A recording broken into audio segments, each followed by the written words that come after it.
So hello guys.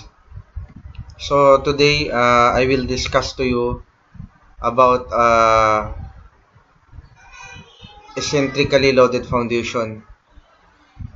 So this is the continuation of foundation bearing capacity and settlement.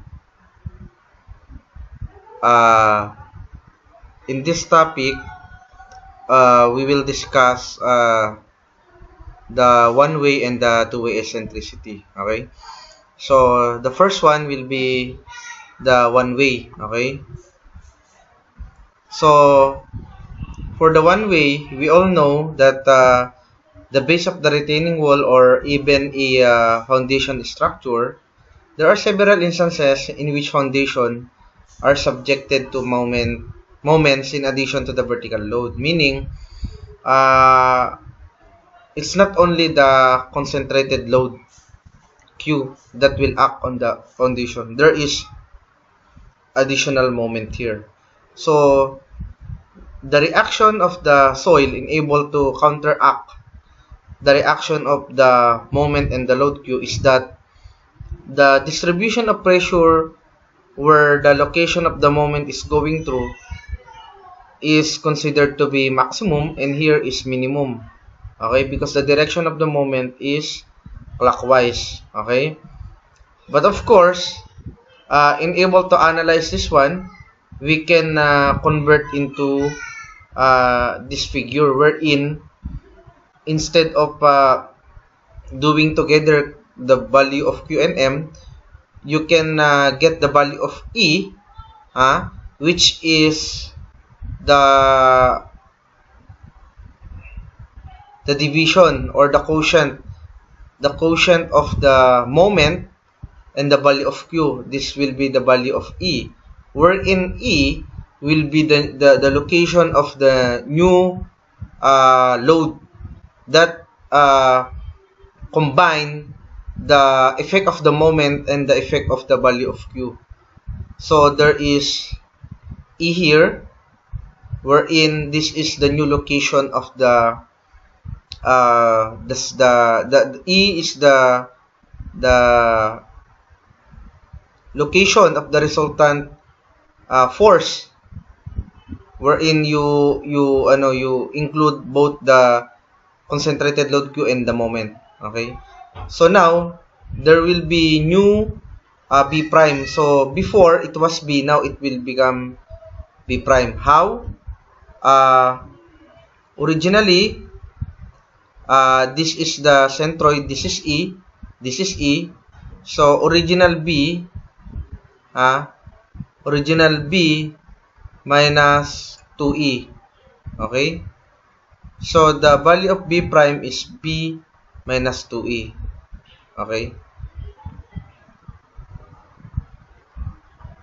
So here, from the diagram, Q max, or the pressure Q max is Q over BL if you consider only that this is the effect of concentrated load. But here, we include 6M over B squared over L because we include the effect of the moment. Okay? Q max, Q min. Okay? Q is the total vertical load, M is the moment of foundation. So the exact distribution of pressure is difficult to estimate. The factor of safety for such type of loading against bearing capacity failure can be evaluated using the procedure suggested by Meyerhof, which is generally referred as the effective area method. So what will happen here is that these are the procedures. First, we need to determine the value of E, which is the ratio of the moment and the Q. Then after determining that one, you can use this 2. Okay? We just factored out Q over BL so that it becomes 1 plus 6E over B. For min and max is 1 minus 6E over B multiplied by Q over BL. Note that in this equation, with the eccentricity E becomes B over 6, when E becomes B over 6, the Q min will become 0. Because if E is B over 6, this is 1. 1 minus 1 is 0. Multiplied with this one, it becomes 0. Q min will be negative, which means that the tension will develop. Because soil cannot take any tension, there will be a separation between the foundation and the soil underlying it. Okay? So when the value of Q min is negative, meaning it is under tension. And if it is under tension, remember that the soil cannot take tension, so there will be a separation between the foundation and the soil underlying it. So the nature of the pressure distribution will be like this if the Q min is equal to 0, or where E is equal to B over 6. So now, to use that concept, okay, so if E is not equal to B over 6, if it is not equal to B over 6, we can, it will fall under E. E is more than B over 6, we can use this one, okay? So the original B will become B prime, which is B minus 2E. And L is simply L. And note also that if the eccentricity in the direction of the length of the foundation, then the value of L would be equal to L minus 2E. The value of B would be equal to B. The smaller of the dimension, that is L prime, and B prime is the effective width of the foundation. So you should take note that you should look for the direction of the eccentricity. If the direction is along L, so it will be L minus 2. If along B, it will be B minus 2A. And check whether the two, check which is the smaller the two. Then use equation 12.9. Same procedure, same formula that we use in the Terzaghi bearing capacity, the same. Only we are changing the here, the B prime. Okay? To determine FCD, FQD, and FYD, do not replace B with B prime. Meaning, in the calculation of FCD, FQD, and F gamma D, the same value of B will be used. Okay? Then after determining B prime, the total ultimate load that the foundation can sustain is Q ultimate is QU, the one that you solve here, multiplied by B prime times L prime. Okay? Then the factor of safety against bearing capacity is Q ultimate over Q. Okay? So this is somewhat simple. Of course, we need some example. Now, what if it is two-way? Meaning, the moment is not only acting along X direction, but it's also acting along the adjacent direction here. Along, let's say this is along X and this is along Y. There are two directions. Okay?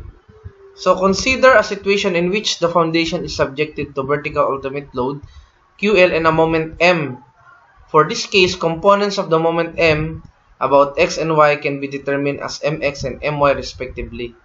The condition is equivalent to a load Q ultimate placed eccentrically to the foundation on the foundation. X is EB and Y is EL. Okay? So what will happen here is we will use different tables, or I mean graph, to identify what case we fall. Okay? So here we have here EB, MY over Q ultimate, EL is MX over Q ultimate. If Q ultimate is needed, it can be obtained from this one. Okay? So here, the same formula to be used. Now, the effective area is B prime L prime. As before, to evaluate FCS, QS, FQS, we use the effective length and effective width. Okay? This is the difference between the two. Okay? For one way, we are not using the effective, but here in two way we are using the effective one. I will repeat, in one way we use the original dimension, but in two way we will use the effective. Okay? So to calculate FCD, FQD, FYD, we do not replace B with B prime. Okay? This is the same to one-way eccentricity. When we determine effective area, effective width B and effective length L, four possible cases may arise according to Heiter and Anders, 1985. Okay? So we have different cases.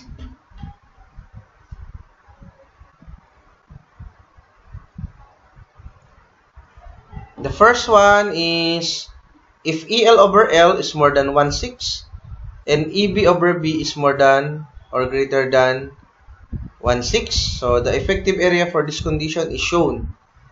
Area prime is 1/2 B1 times L1 and B1 is B times 1.5 minus 3EB over B. Then L1 is the same. Okay? This is case 1. We look into the different cases.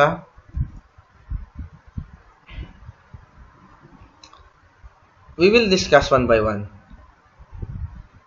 So this will happen to case 1. Case 2, when EL over L is less than 0.5 and EB over B is less than 1/6 but more than 0. Then case C, case D. Okay? Of course, it will be a summary only. So just review this one.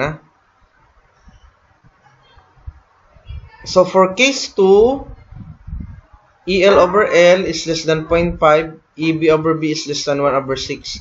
The effective area for this case is area prime is 1/2 L1 plus L2 times B, wherein B prime is A prime over L1 over L2, whichever is the larger.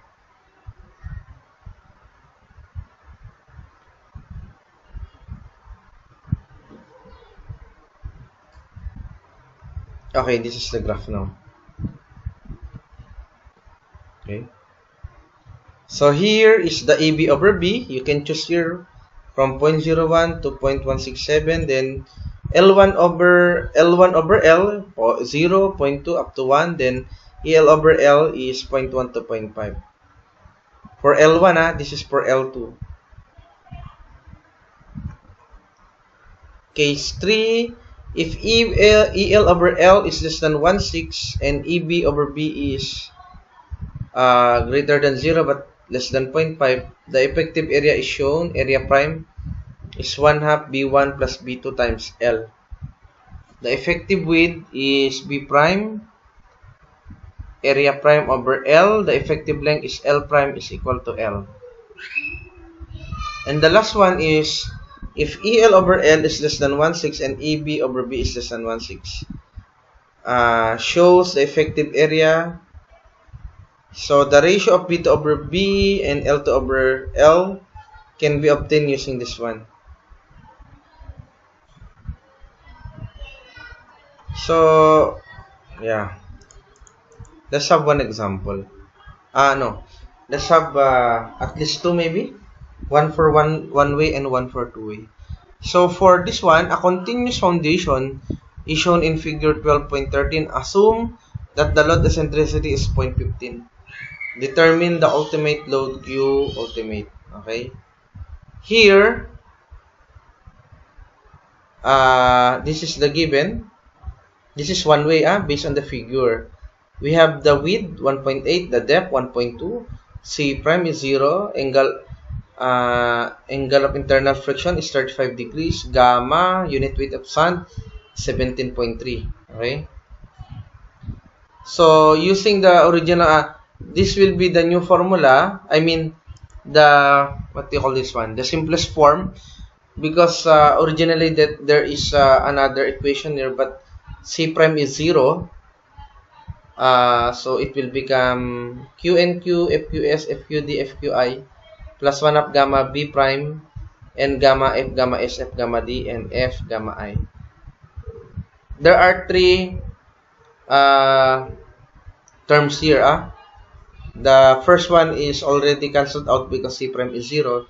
Because in the original formula, it will be 1.3 CNC plus QNQ. 1.3 CNC, so it's already cancelled out, so it becomes two terms. Okay, so Q will be gamma DF, gamma 17.3, depth of putting 1.2, 20.76. So now, For angle of internal friction 35 degrees, based on the table, angle of internal friction is 35, and we can have these values, this NQ and gamma, okay? And B prime is, remember that it will be B minus 2E. B is 1.8, E is 0.15. So it will be B minus 2E, it will be 1.5. Now, in the figure, it is continuous foundation. Meaning, if it is continuous foundation, the ratio of B over L will be what? Approximately equal to 0, because L is very large and B is very small. And L is continuous, so it will approach 0. So we can say that the ratio of B prime over L prime is 0. Okay? So hence, FQS is 1, FQS is 1, and FQI, F gamma I is 1. Okay? So, for table 12.3, FQD is just the formula. 1 plus 2 tangent of angle of internal friction, 1 minus sine, then squared, dF over B. dF, 1.2, B is 1.8. Okay? So now, by substituting all the constant we solve, we can use this now, QU, and we will have 1432 kilonewtons per meter squared. Now, Q ultimate is small QU multiplied by the effective area. Now, for the effective area, it will be B times L, but L is continuous, so we can consider 1 meter width. So it will be B prime times 1 times QU, where B prime is 1.5. So 1.5 times 1.32 is 2148 kilonewtons per meter. Okay? So let's have another example. Now, let's go to two-way. Okay? Square foundation. So this is square, meaning the ratio of B over L is equal to 1. A square foundation shown with EL is 0.3 and EB is 0.15. Assume two-way eccentricity and determine the ultimate load Q ultimate. Okay? So here, we can now, using the given data, we can now examine whether it is case 1, 2, 3, 4. So EL over L is 0.2, EB over B is 0.1. So what case it will fall? EB is 0.15, EL is 0.3. So this case is similar to the shown figure 12.9b. So EL over L is 0.2 and EB over B is 0.1. What case is this? Huh? EL over L is 0.2, EB over B is 0.1. What case is this? 0.2. EL over L is 0.2. So here, then EB over B, case 1. We fall under case 1. It's 0.2 and 0.1. This is 0.17, 1.6. Am I correct?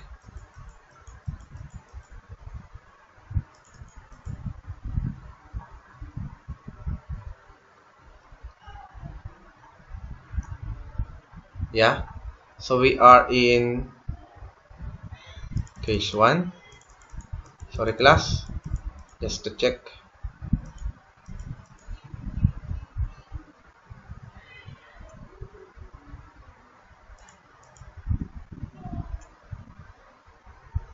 Are we? No. Sorry. In the given, EL over L is 0.2 EL over L is 0.2. This is more than 0.17. It's correct. EB over B is more than 1.6. No.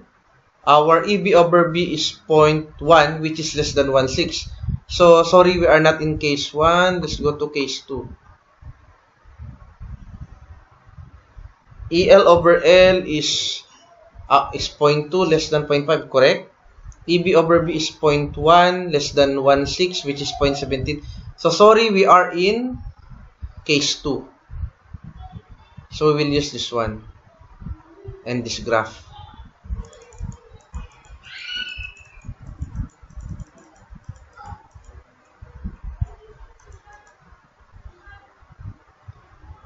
Okay? So this case is similar to that shown in figure 12.9b. Figure 12.9b. Where is that?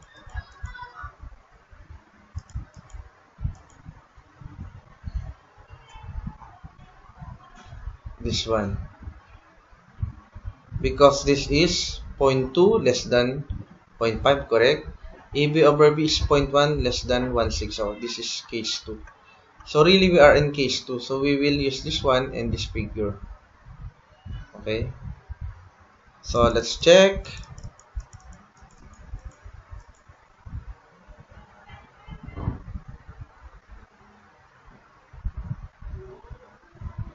So here EL 0.3 over 1.5 because this is square footing 1.5 by 1.5.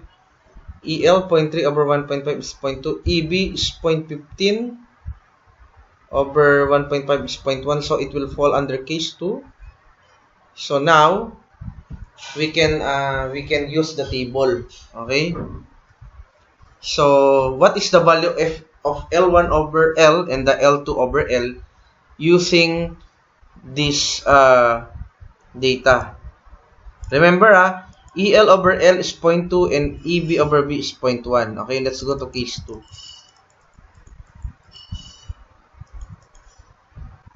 Okay. Case 2. What is the first one? EL over L is 0.2. EL over L is 0.2 here, right? Then EB over B is 0.1. So, where is that? 0.1.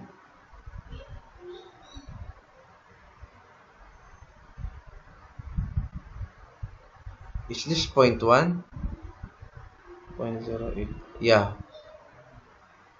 0.1. 0.01, 2, 4, 6, 8. This one. So meaning our L1 over L is somewhere 0.86, maybe 84 to 86. Okay, let's say it's 86. Then the other one is L2 over L is EL over L is 0.2, EB over B is 0.1. So this one. So maybe 0.21. So L1 over L is maybe 0.84, 85, 86.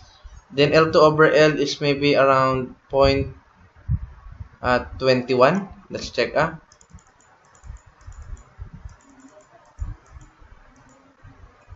Okay, I'm correct.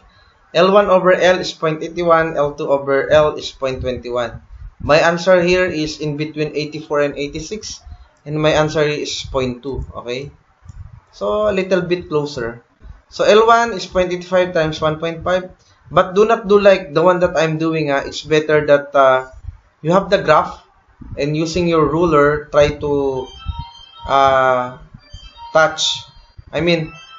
reach that point, okay? So, L1 over L is 0.85. So, L1 is 0.85 times 1.5 is 1.275 meters. And L2 is 0.21 times 1.5, which is equal to 0.315. So, now, area 1 is 1/2 of L1 plus L2 times B. So, 1/2 times 1.275 plus 0.315 times the value of B is 1.193 meters squared.